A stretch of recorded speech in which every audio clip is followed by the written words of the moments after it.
વિનાયક કંસારા આપ જોઈ રહ્યા છો જનસાક્ષી ન્યૂઝ। નજર કરીએ આજના મુખ્ય સમાચારો પર।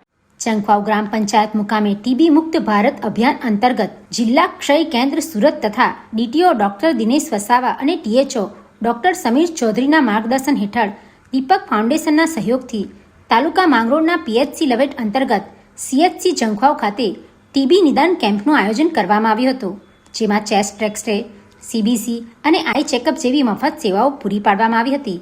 આ કેમ્પમાં પૂર્વ સરપંચ ઉમેદભાઈ ચૌધરી ઉપસ્થિત રહ્યા હતા, તેમજ પીએચસી લવેટના ડોક્ટર કૃતિ સિંગાલા, STS સલમાનભાઈ Pathan, એસટીએલએસ Pranab Patel, MPHW જયદીપભાઈ Maheda, MPHW વિપુલ ગામિત અને સીએચઓ દીપિકાબેન ચૌધરી દ્વારા કામગીરીમાં સહભાગ લેવામાં આવ્યો હતો। આજ રોજ ચંખવાવ મુકામે લેવેટ પીએચસીના સહયોગથી અને દીપક ફાઉન્ડેશનના સહયોગથી આજ રોજ ચંખવાવ મુકામે એક મેગા કેમ્પનું મેડિકલ કેમ્પનું આયોજન કરવામાં આવેલ છે। એમાં એક્સરે, બ્લડ ચેકિંગ અને આંખની તપાસ ફ્રીમાં કરવામાં આવે છે અને ઘણા લાભાર્થીઓ એનો મોટી સંખ્યામાં આજુબાજુથી આવીને એનો લાભ લઈ રહ્યા છે। વિનોદ મૈસુરિયા, જનસાક્ષી ન્યૂઝ, માંગરોળ।